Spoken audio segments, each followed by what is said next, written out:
The crystal chandeliers cast dancing shadows across the marble floor of the Grand Meridian Hotel's ballroom, where Manhattan's elite gathered for the annual Tech Innovation Gala. Elena Rossi moved gracefully between the guests, her emerald dress flowing as she coordinated the evening's events with practiced precision. At 24, she had already earned a reputation as one of the city's most sought-after event coordinators, though she still felt like an outsider in this world of old money and new fortunes.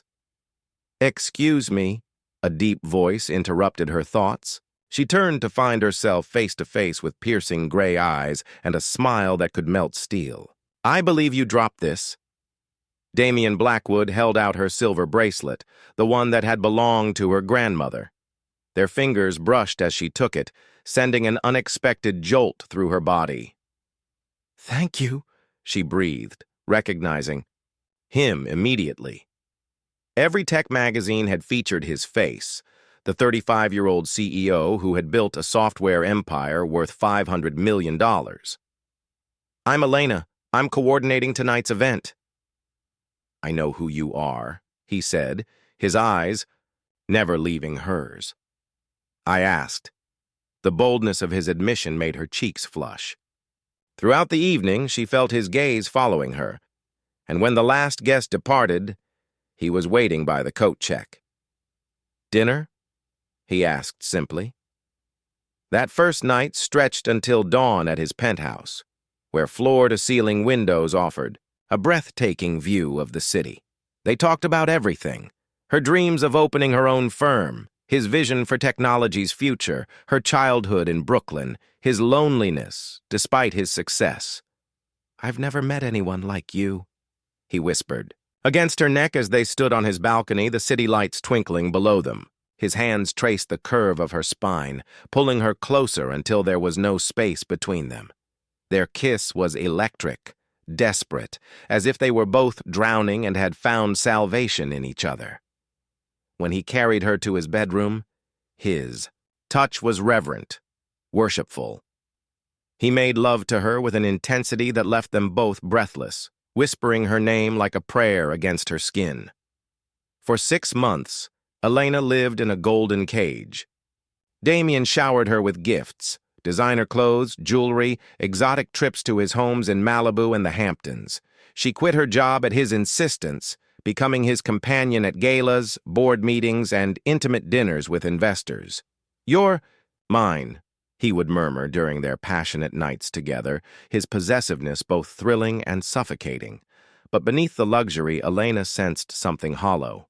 He never spoke of love, never mentioned a future beyond their next vacation.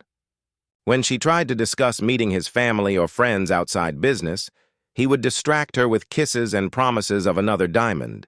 Still, she convinced herself that what they had was real. How could something that felt so intense, so consuming, be anything but love? The warning signs were there: his controlling nature, his reluctance to let her work, the way he changed the subject whenever she mentioned commitment. But Elena was young and dazzled, believing that passion could overcome any obstacle. She had no idea how brutally wrong she would prove to be. Elena stared at the 2 pink lines on the pregnancy test, her hands trembling. She had suspected for weeks: the nausea, the exhaustion, the way certain smells made her stomach turn. Now, sitting on the marble floor of Damian's pristine bathroom, the reality hit her like a freight train. Twins. The ultrasound technician had confirmed it that morning. 2 heartbeats, 2 tiny lives growing inside her. She found Damian in his home office, surrounded by multiple monitors displaying stock prices and business projections. His jaw was tight with concentration, phone pressed to his ear as he barked orders to someone in Tokyo. "We need to talk," she said softly when he ended the call. He barely looked up from his screens. "Can it wait?" "The Asian markets are—" "I'm pregnant." The silence that followed was deafening. Damian's fingers froze over his keyboard, his body going rigid. Slowly, he turned to face her, his expression unreadable. That's impossible, he said flatly. The doctor confirmed it today. We're having twins, Damien. Her voice carried hope, excitement, and a desperate need for him to share in her joy. Instead, he laughed. It was a sound devoid of warmth, cold and cutting. You're lying. The word hit her like a physical blow.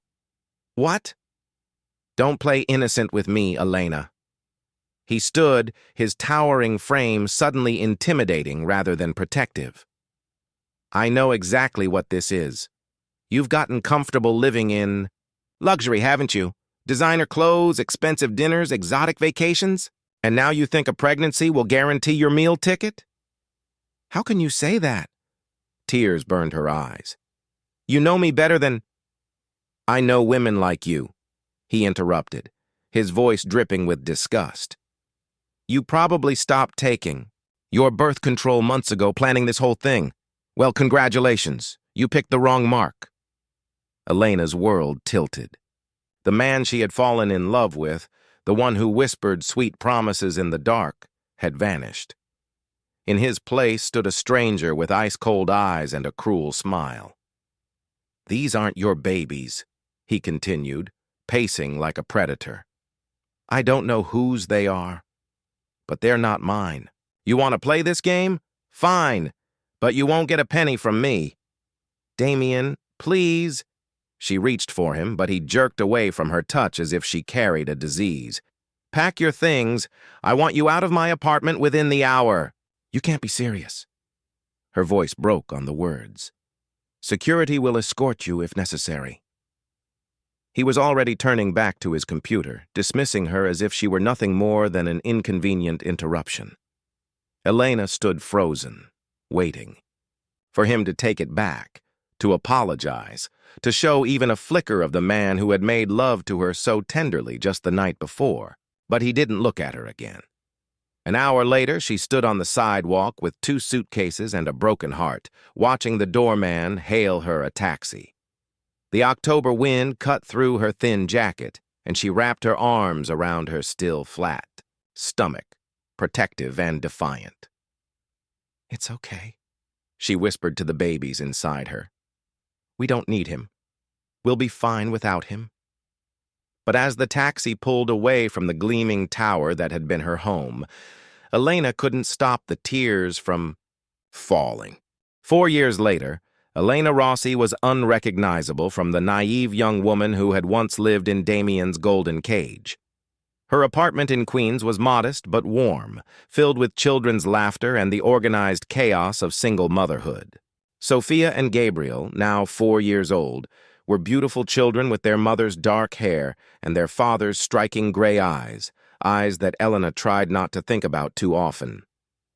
Mama, why don't we have a daddy like Emma at daycare? Sophia asked one evening, her small hands helping Elena fold tiny clothes. Elena's fingers stilled on a miniature sweater. This question came up more frequently now that the twins were starting to notice family dynamics. Some families have daddies, and some don't, sweetheart. What matters is that we have each other and lots of love. But where is our daddy? Gabriel piped up from his coloring table, ever the persistent one. He lives far away, Elena said carefully. It wasn't entirely a lie. Emotionally, Damien was worlds away from them. The early days after leaving Damien had been brutal. Elena had moved back in with her mother in Brooklyn, working 3 part-time jobs while her belly grew. The pregnancy had been difficult, morning sickness that lasted all day, complications that put her on bed rest for the final month. But she had survived, and more than that, she had thrived. Starting Rossi events from her laptop while the twins napped had been born from desperation, but it had grown into something remarkable. Her attention to detail and genuine care for her clients had earned her a reputation in Brooklyn and Queens. She specialized in quinceañeras, weddings, and community celebrations, events filled with real love and joy, not the sterile networking functions of Manhattan's elite. Mrs. Rodriguez wants to book you for her daughter's wedding in June, her assistant Maria informed her during their weekly planning session. She specifically requested you because her sister-in-law raved about the quinceañera you organized last month. Elena smiled, pride swelling in her chest. Every booking was a victory, proof that she could build something meaningful with her own hands. Dating had been complicated. There had been David, the gentle teacher who adored the twins but wanted more than Elena was ready to give. Then Carlos, the contractor who had remodeled her kitchen and stolen her heart for 6 months before realizing he wasn't ready for instant fatherhood. Each relationship taught her something about her own strength and what she was willing to accept. "I don't need to be rescued anymore," she had told her mother one evening, watching Sophia and Gabriel play in their small backyard. "I like who I've become." And she did. Gone was the girl who had molded herself to fit Damien's expectations. In her place was a woman who knew her worth, who could negotiate contracts with confidence, who tucked her children into bed each night, knowing she had given them everything they needed. The twins were thriving too. Sophia, artistic and intuitive, filled their home with drawings and songs. Gabriel, analytical like his father, though Elena tried not to dwell on that resemblance, built elaborate structures with blocks and asked endless questions about how everything worked. Sometimes, late at night, when the children were asleep, Elena would allow herself to wonder what might have been different if Damien had reacted with joy instead of cruelty. But those moments were brief. She had learned to be grateful for his rejection. It had forced her to become the person she was meant to be. "Mama, you're the best mama in the whole world," Gabriel had declared just that morning, wrapping his little arms around her legs. "How do you know?" she had asked, kissing the top of his head. "Because you chose us," Sophia had added matter-of-factly. "You could have given us away, but you chose to keep us." Out of the mouths of babes. Yes, Elena thought, she had chosen them. And it was the best decision she had ever made. The Central Park Conservancy's annual Children's Festival was in full swing when Elena spotted him across the crowded lawn. 5 years had passed, but Damien Blackwood was unmistakable. The same commanding presence, the same perfectly tailored suit, though something in his posture suggested the intervening years hadn't been as kind to him as they had been to her. Elena's blood turned to ice. She instinctively moved toward Sophia and Gabriel, who were painting faces at the art station she had organized for the event. "Mama, look!" Sophia held up her masterpiece, a butterfly with rainbow wings painted on a younger child's cheek. "It's beautiful, sweetheart," Elena managed, her eyes scanning for an escape route. But it was too late. "Elena." His voice was softer than she remembered, but it still sent a chill down her spine. She turned slowly, placing herself between him and the children. "Damien." She kept her voice level, professional. "What are you doing here?" His eyes moved past her to the twins, and she watched his face drain of color. Sophia had looked up at the sound of the unfamiliar voice, her gray eyes, exact replicas of his own, curious and unafraid. Gabriel, focused on his painting, bore an uncanny resemblance to Damien's childhood photos that Elena had once seen in his penthouse study. "My God," Damien whispered, taking an involuntary step forward. "Don't." Elena's voice was sharp, protective. "Don't you dare." He couldn't finish the sentence, but Elena could see the calculations running behind his eyes. The timeline, the resemblance, the undeniable truth he had refused to accept 5 years ago. "They're mine," Elena said firmly. "They've always been mine." Over the following weeks, Elena's carefully constructed peace was shattered. Damien's lawyers contacted her, demanding paternity tests, threatening court action. Through her own attorney, she learned the reason for his sudden interest. His business empire was crumbling. Bad investments, failed ventures, and a high-profile lawsuit had depleted much of his fortune. He wasn't the same untouchable billionaire who had discarded her so callously. "He wants joint custody," her lawyer, Janet Morrison, explained during their meeting. He's claiming he only just discovered the children's existence. Elena's laugh was bitter. That's a lie. I told him about them. He threw me out and called me a gold digger. Can you prove that? The question haunted Elena. Their relationship had been private, their breakup witnessed by no one but building security. It would be his word against hers. The court-ordered DNA test confirmed what everyone in the room already knew. Damian Blackwood was the biological father of Sophia and Gabriel Rossi.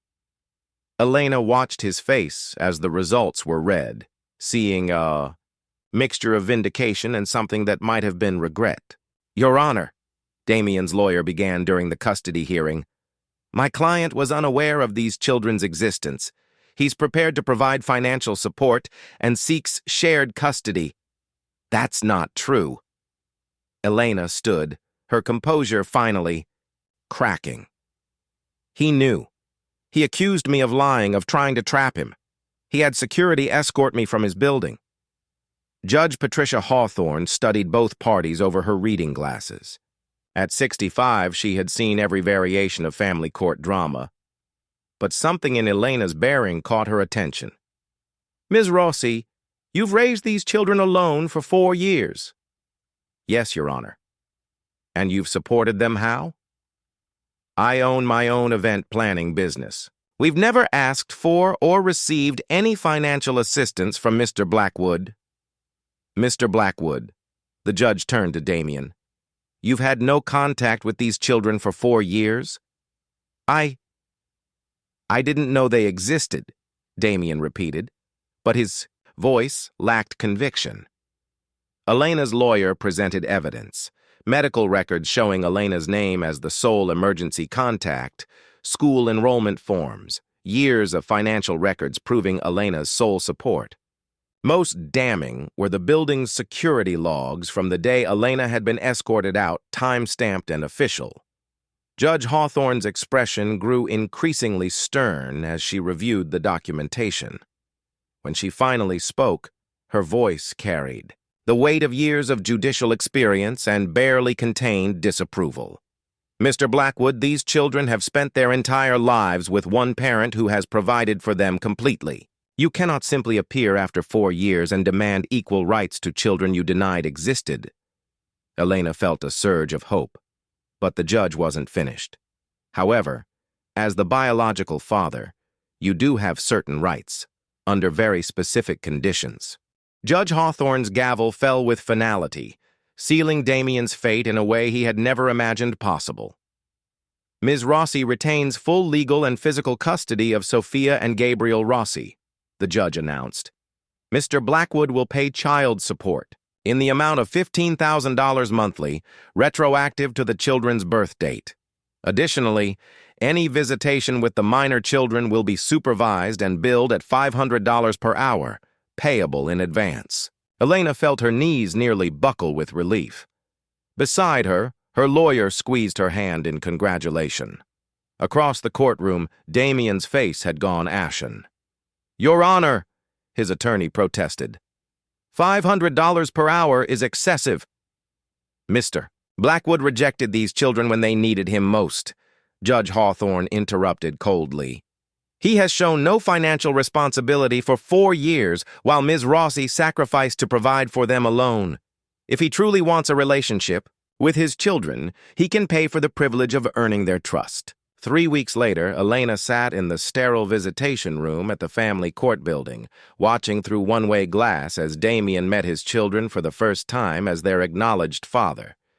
The court supervisor, Mrs. Chen, had prepared Sophia and Gabriel as much as possible, but they clung to Elena's hands as the tall stranger entered the room. Hello, Damian said softly, kneeling to their eye level. His voice was gentler than Elena had ever heard it. I'm your father. Sophia, ever the artist, studied his face with the intense concentration she usually reserved for her drawings. You have eyes like us, she observed matter-of-factly. Gabriel, more cautious, stayed closer to the door. Where have you been? The question hung in the air like an accusation. Elena watched Damien's face crumble slightly as he struggled for an answer that wouldn't destroy a 4-year-old's understanding of the world. I made a big mistake, he said finally. I wasn't ready to be a daddy when you were born. But I want to try now, if you'll let me. Over the following months, Elena watched a transformation she hadn't thought possible. The first few visits were awkward, stilted affairs, where Damien tried too hard to buy affection with expensive toys the children didn't need. But gradually, something shifted. He began bringing coloring books instead of iPads, reading stories. Instead of showing off gadgets, he's different than I expected, Mrs. Chen confided to Elena after one session. Most fathers who fight for visitation out of ego or spite don't show this kind of patience. Elena nodded, though she kept her observations to herself. She had seen glimpses of vulnerability in Damien's face when the children laughed at something, he said, or when Gabriel absently leaned against his shoulder while they built blocks together, but it was too late for redemption, and they both knew it. I'm sorry, he said to her one afternoon, as she collected the twins after their visit. It was the first time he had spoken directly to her since the court proceedings. Elena looked at him for a long moment, this man who had once held her heart and crushed it so completely. I know you are, she said quietly, but sorry doesn't. Give us back 5 years. It doesn't erase the nights I cried myself to sleep wondering how I'd pay for groceries. It doesn't undo the times they asked about their father, and I had to lie to protect them from the truth. If I could go back, but you can't. Her voice was not cruel, just matter of fact. They're wonderful children, Damien. They're kind and creative and brilliant. And they became that way without you. As Elena drove home that evening, Sophia chattering about the story their father had read, and Gabriel quietly processing the day's events, she felt a sense of completion she hadn't expected. Damien would be part of their lives now, in small supervised doses, paying $500 every hour to try to build relationships with children who barely knew him. He had won his legal right to visitation, but Elena had won something far more valuable. The knowledge that love couldn't be purchased, trust couldn't be demanded, and the bonds she had built with her children over 4 years of devotion were unbreakable. In the end, Damien was learning the most expensive lesson of his life. The price of love, once lost, was incalculable.